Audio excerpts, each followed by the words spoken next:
suis Pierre Pironnet. Bienvenue à nouveau sur cette deuxième vidéo de la relaxation biodynamique. Dans cette vidéo, je vais vous parler des effets de la relaxation sur le corps, mais d'abord, pourquoi et comment ça fonctionne. Comment le corps fonctionne, pourquoi cette technique de relaxation peuvent véritablement vous apporter des clés essentielles pour votre bien-être. C'est ce que je vais vous expliquer maintenant. Mais juste avant, je voudrais vous présenter Corinne qui va m'aider donc à vous montrer comment ça marche.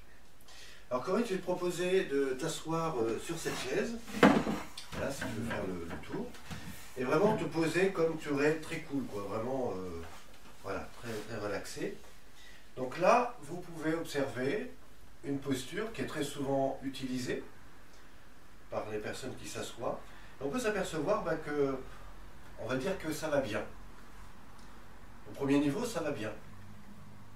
Simplement, si je regarde la posture du corps, on va s'apercevoir que les alignements permettent des contractions au niveau du ventre, au niveau du bas du dos.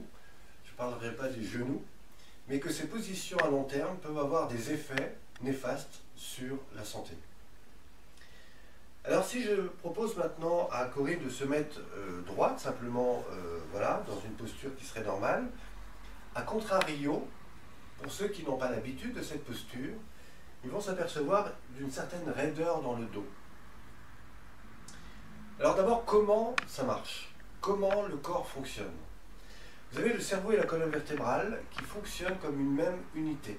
Pour alimenter le système neurologique, il y a deux grands systèmes. Le système fonctionnel qui vous permet de faire des mouvements, et puis le système autonome qui gère tout l'appareil neurovégétatif, respiratoire, etc. À l'intérieur de cette colonne vertébrale, vous avez la moelle épinière qui va permettre à Corinne de faire le lien entre la tête et le corps, mais également entre le corps et l'environnement. À l'intérieur de cette moelle épinière, vous avez l'ensemble des nerfs spinaux qui sont là pour alimenter toute l'énergie du corps. Je dirais même que quand une personne est sollicitée, que ce soit sur le plan mental, émotionnel ou physique, à chaque fois, ça aura une répercussion avec des mémoires capitalisées dans le corps. Et donc, à partir de là, si tout l'appareil autonome fonctionne normalement, je dirais que ça va bien et ça peut durer très bien jusqu'à 80 ans.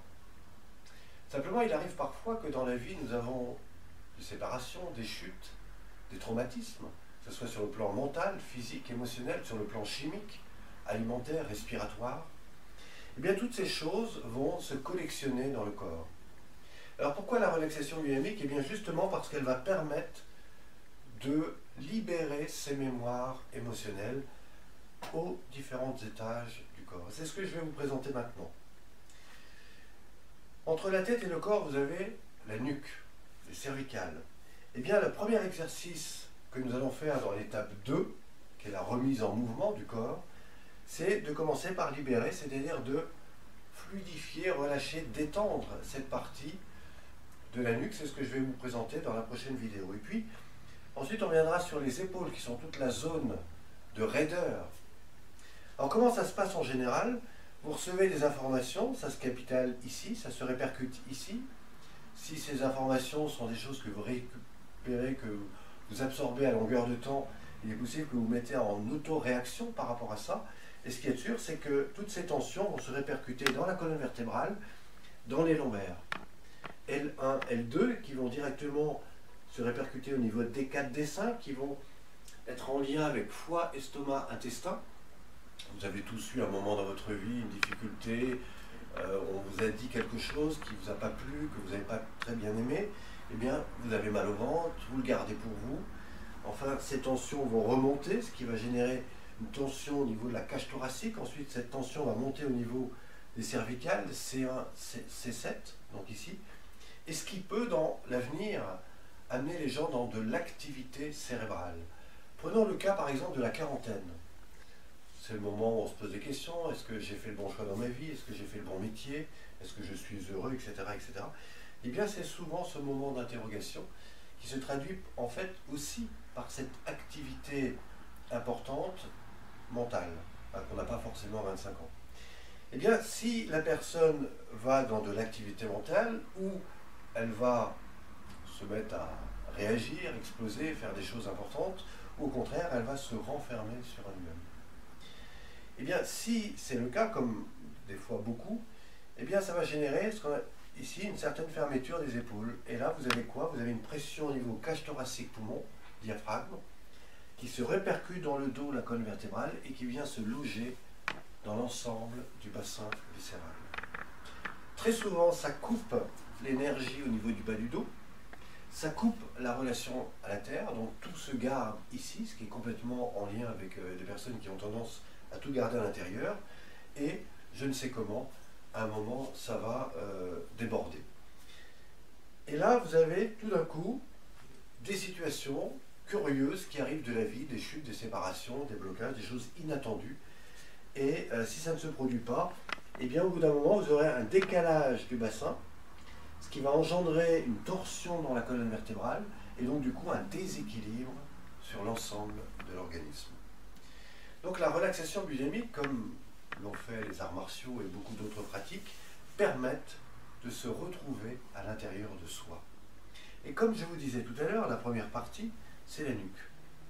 Ensuite viendra les épaules, donc on va apprendre à relâcher, détendre, relaxer ses épaules, hein, et c'est important de le faire de temps en temps pour éviter la cristallisation énergétique qui va finir par tout un tas de raideurs et de douleurs. Et ensuite, eh bien, on va essayer de relâcher toute la colonne vertébrale, on va étirer le dos, je vous montrerai un exercice pour étirer le dos. Par exemple, je vais ici vous proposer de rassembler ses mains, d'étirer les paumes vers le ciel, voilà. Et là, en inspirant, elle crée une extension de la colonne vertébrale et elle va évidemment relâcher après. Je retrouverai ces techniques tout à l'heure dans la prochaine vidéo, mais juste pour vous expliquer, on va relâcher le dos, ensuite on va revenir sur l'ouverture cage thoracique poumon, ce qui va remettre un petit peu cette cage thoracique en mouvement. Et bien sûr, nous reviendrons sur la partie du bassin par un mouvement avant-arrière, ainsi que dans les genoux, les chevilles. Et c'est là que nous abordons l'ensemble de l'étape 2, qui consiste à remobiliser toutes les grosses articulations. Voilà. Donc sur cette vidéo, j'ai voulu un peu vous expliquer le pourquoi de la relaxation biodynamique. Je vais maintenant vous dire à très vite sur la prochaine vidéo, où là je vais avec vous rentrer dans les 9 grandes étapes de la relaxation biodynamique.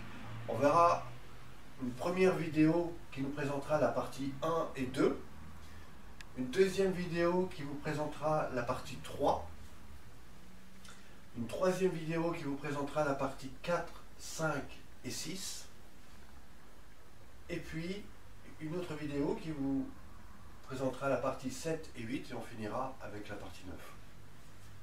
Voilà, je vous retrouve à très vite.